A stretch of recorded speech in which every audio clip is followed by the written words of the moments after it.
Hello students, क्या हाल चाल है आपके? बढ़िया। चलिए शुरू करते हैं एक्सरसाइज 5.1। 5.1 का पहला क्वेश्चन पढ़ेंगे, उसको समझेंगे। और पहले क्वेश्चन में 4 पार्ट हैं, 4 के 4 पार्ट में आपको समझाऊंगा और आपको कराऊंगा। ठीक है, इजीली आप उसको समझ लेंगे और आप उसको इजीली अपने एग्जाम में कर सकते हैं, अगर वो आपके एग्जाम में आएगा क्वेश्चन। ठीक है, चलिए करते हैं एक्सरसाइज 5.1 का पहला क्वेश्चन। इसके 4 पार्ट हैं, 2 पार्ट मैंने यहाँ लिखे हुए हैं और मैंने दोनों पार्ट को आपको ढंग से समझाऊंगा। आप ध्यान सिर्फ आपका बोर्ड पे होना चाहिए, एक एक चीज आपको क्लियर हो जाएगी। ठीक है, चलिए क्या कह रहा है पहले क्वेश्चन में? In which the following situation does the list of numbers involve make an arithmetic progression. कि क्या ये जो सिचुएशन दी गई है ये क्वेश्चन में वो जो लिस्ट ऑफ नंबर्स आप इन्वॉल्व है इनमें जब बनाएंगे, क्योंकि लिस्ट ऑफ नंबर है नहीं, इन्वॉल्व जो है इसमें भी इन्वॉल्व है और इसमें भी इन्वॉल्व है, और हमें इन दोनों ही इक्वेशंस में इनको बनाना है। ठीक है, इन दोनों ही इक्वेशंस में हमको उस लिस्ट ऑफ नंबर्स को बनाना है, अरिथमेटिक प्रोग्रेशन चेक करना है, और अगर है तो क्यों है ये भी बताना है। ठीक है, चलिए करते हैं। पहला क्वेश्चन क्या कह रहा है? The taxi fare after each kilometre, her kilometre के बाद taxi fare. When the fare is ₹15 for the first kilometer, पहले किलोमीटर के लिए 15 रुपीज का फेयर है, and ₹8 for the each additional kilometer, यानी अगले एडिशनल किलोमीटर के लिए कितना है फेयर? 8 रुपए, और पहले किलोमीटर के लिए 15 रुपए। यानी वो बोल रहा है कि जो स्टार्टिंग का 1 किलोमीटर है उसमें तो भैया 15 रुपए का किराया लग रहा है, लेकिन जो बाद के किलोमीटर आ रहे हैं उसमें किराया कितना ले रहा है वो?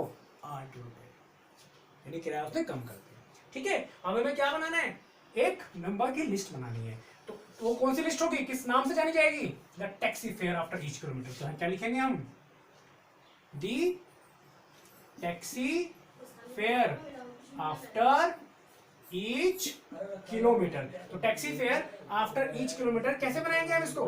Taxi fare after each kilometre बनाना है हमें, तो हर एक किलोमीटर के बाद हम टैक्सी फेयर कैसे बनाएंगे? देखिए कैसे बनाएंगे, इसी को हम क्या बोलेंगे? List of numbers. इसी को हम क्या बोलेंगे बच्चों? लिस्ट ऑफ नंबर्स बोलेंगे। ठीक है ना, लिस्ट ऑफ नंबर्स की तो वो बात कर रहा है, वो ये हमें बनानी है। तो taxi fare after each kilometre क्या हो जाएगी? हमारी लिस्ट ऑफ नंबर्स हो जाएगी। ठीक है, तो इस पे ध्यान दीजिए और इस पे हम काम करने वाले हैं। ठीक है, चलिए तो क्या बनेगी लिस्ट ऑफ नंबर्स? देखिए पहला कितना है फेयर? 15। तो अगर मैं बात करूं फर्स्ट किलोमीटर के लिए, फर्स्ट किलोमीटर के लिए कितना है? 15। सेकंड किलोमीटर के लिए कितना हो जाएगा? सेकंड किलोमीटर के लिए कितना हो जाएगा? 15 प्लस 8 यानी कितना? 23। मैं डायरेक्ट लिख रहा हूं इसको। ठीक है, 23। अब थर्ड किलोमीटर के लिए कितना हो जाएगा? 23 प्लस 8 31। ठीक है ना, और फोर्थ के लिए भी आप निकाल सकते हैं डायरेक्ट। ठीक है, तो ये 15 20 30 बन के आ गए, ये हमारे क्या आ गए? लिस्ट ऑफ नंबर्स आ गए। ये तो हमारी लिस्ट ऑफ नंबर जिसकी वो बात कर रहा है। ठीक है, अब बताने की क्या ये list of numbers arithmetic progression बना रहे हैं नहीं बना रहे हैं? अरिथमेटिक प्रोग्रेशन के बारे में आपको समझा चुका हूं, कई बार बता चुका हूं एक एक चीज। क्या होता है अरिथमेटिक प्रोग्रेशन में? हमेशा कॉमन डिफरेंस सेम आना चाहिए। कॉमन डिफरेंस की वैल्यू जो है वो हर एक टर्म्स के लिए सेम आनी चाहिए। हर एक टर्म्स में जब हम सेकंड टर्म्स को प्रीवियस टर्म से डिफरेंस करते हैं तो सेम आनी चाहिए। ठीक है, सपोज करिए ये 15 है, ये मान लेते हैं कि A1 कितना हो गया? 15। A2 कितना हो गया? मान लेते हैं 23, और A3 कितना हो जाएगा? 31।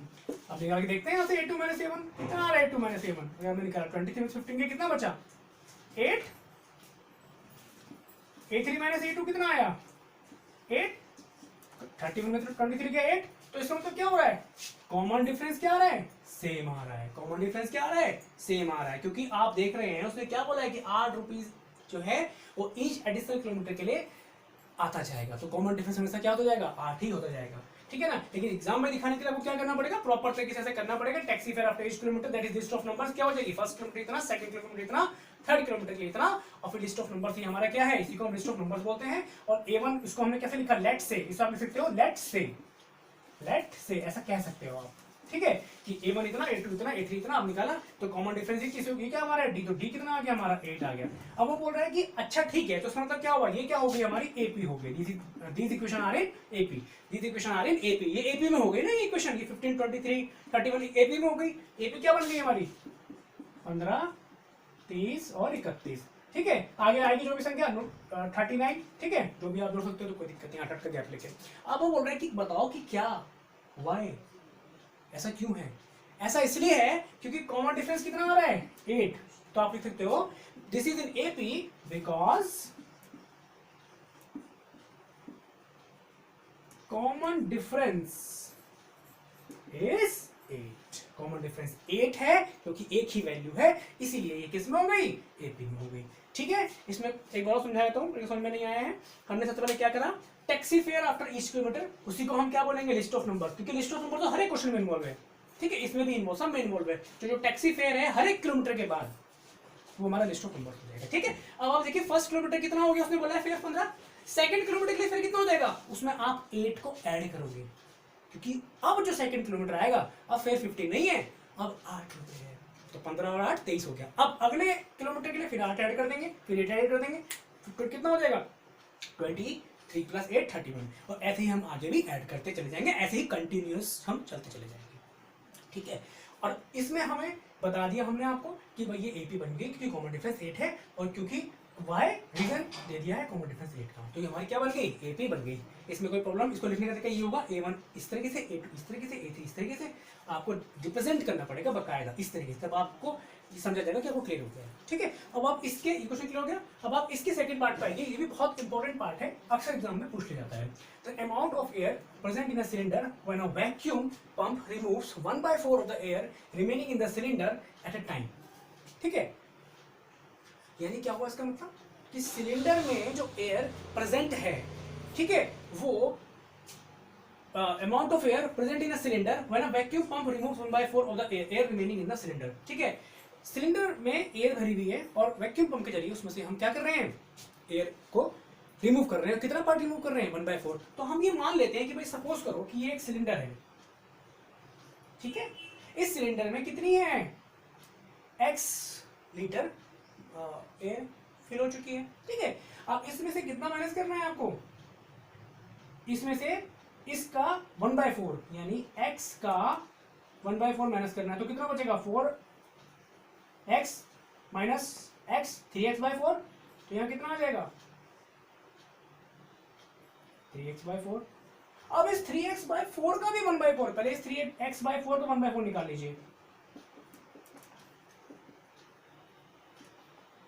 कितना आ गया 3x/16 आ गया, 3x/16। अब इसको आपको किसमें से माइनस करना है, ये हमने क्या करा समझ में आया ना, इसका 1/4 x/4 इसमें से माइनस करें, क्योंकि हर एक में से 1/4 माइनस हो रहा है, तो इस वाले इसमें से 1/4 निकला, कितना बचा 3x/4। ठीक है, 3x/4 बचा। अब 3x/4 में भी से 1/4 निकल रहा है, इस 3x/4 जो वॉल्यूम है इसमें से भी तो 1/4 बाहर निकल रहा है ना, तो पहले आप इसका 1/4 तो निकालो, तभी तो बाहर घटाओगे उसमें से। भाई 8 का 1/2 अगर आप निकालो कितना हुआ 4, तो 4 माइनस करेंगे तभी तो 8 - 4 करेंगे।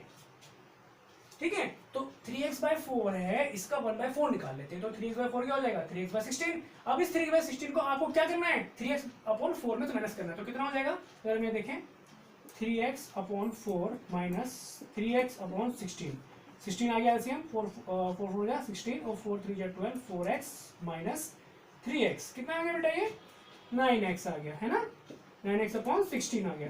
तो इसका जो अगला वाला पार्ट बना, इसका जो अगला वाला पार्ट बना वो क्या बचा, उसके अंदर वॉल्यूम कितनी बची 9x/16 बची। ठीक है, तो इस तरीके से आपने आगे भी निकाल सकते हो, इसका 1/4 पर इसकी रिक्वायरमेंट नहीं है, क्योंकि हमें चेक करना है तो हम 2 या 3 से चेक कर सकते हैं। ठीक है, चलिए, तो इसका मतलब क्या हो गया, अगर हम इसको रिप्रेजेंट करना चाहें A1 A2 A3 में, तो हम लिख सकते हैं कि भाई A1, तो एक्चुअली में ये है, पर तो लिख लेते हैं इसको लिख लेते हैं किस फॉर्म में, जिस फॉर्म में लिखा जाता है उस फॉर्म में। क्या है ये, amount of air present in cylinder, the amount of air present in cylinder. ठीक है, ठीक है, amount of air present in cylinder कैसे, देखो कितना है x, बाद में कितना बचा सिलेंडर में 3x/4, उसके बाद कितना बचा सिलेंडर में 9x/16, इस सिलेंडर में बचा।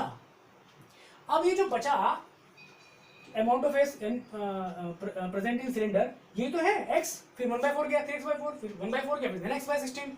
अब ये चेक करना है कि क्या ये एपी में है या नहीं है, चेक करना है। तो चेक कैसे करेंगे, ये जो पार्ट है इसको मैं बताता ना आपको, इसको क्या बोलेंगे A1 बोलेंगे, A2 3x/4, A3 9x/16। वही तरीका करना है, कॉमन डिफरेंस चेक करना है। तो कॉमन डिफरेंस कैसे चेक करेंगे, A2 माइनस A1 यानी कि 3x/4 माइनस एक्स कितना आ गया, अगर माइनस करेंगे तो 3x माइनस 4x तो माइनस x/4। अब क्या करेंगे a3 माइनस a2 तो 9x/16 माइनस कितना 3x/4 है ना, 16 कितना आ गया, एलसीएम आ गया। थोड़ा सा गिफ्ट हो रहा है पर थोड़ा बोर्ड छोटा है मेरा, जल्दी जल्दी मैं कोशिश करूंगा कि बड़ा बोर्ड आ जाए, उसके बाद मैं आपको बड़े बोर्ड पे इस चीज़ को एक्सप्लेन करूंगा। हालांकि मुझे लगता नहीं कि अगर आप ध्यान से देखेंगे बड़ा जूम करके तो आपको क्लियरिटी आ जाएगी, ठीक है। लेकिन एक दो दिन में बोर्ड का इंतजाम भी हो जाएगा और बड़ा बोर्ड लगाएंगे तो और ज़्यादा अच्छी तरीके से मैं आपको समझाऊंगा, ठीक है। तो अब आप देखें 16 एलसीएम आ गया, तो 16 कितना आ गया यहाँ से 9x माइनस ऐसे तो लेना आता है ना आपको, 4 4 16 4 3 12, तो कितना आ गया ये 12x। तो माइनस के 12 क्योंकि देखो 4 4 16 और 4 3 12, तो माइनस के 12 माइनस के 12 में से 9x जा रहे हैं तो माइनस के 3x/16। तो जहां तक मेरा ख्याल है अगर आप ध्यान से देखोगे तो जो कॉमन डिफरेंस है वो क्या आ रहा है, यहां तो -x/4 आ रहा है और यहां पे कितना आ रहा है -3x/16, तो ये कॉमन तो रहा ही नहीं। यानी कि इन दोनों ही केसेस में अगर हम ध्यान से देखें तो जो कॉमन डिफरेंस आ रहा है वो सेम नहीं है, नहीं है ना सेम। देखो कितना आ रहा है a2 - a1, a2 - a1 आ रहा है माइनस के x/4, ठीक है ना, कोई दिक्कत तो नहीं समझने में। देखो a2 कितना है 3x/4, तो माइनस करेंगे 3x/4 में से कितना x, तो माइनस के x/4, और यहाँ से कितना एलसीएम है 16 16 9x ऊपर आ गया, 4 4 12 4 12 -12, तो -12 में -3x/16 आ गया, तो a3 - a1 कितना आ गया, a3 - a2 सॉरी -3x/16। तो दोनों वैल्यू बराबर नहीं है तो क्या लिखोगे आप कि a2 - a1 is not equal to a3 - a2। अगर ऐसा नहीं है, अगर ऐसा नहीं है मतलब इक्वल नहीं है तो क्या बोलेंगे नॉट इन एपी।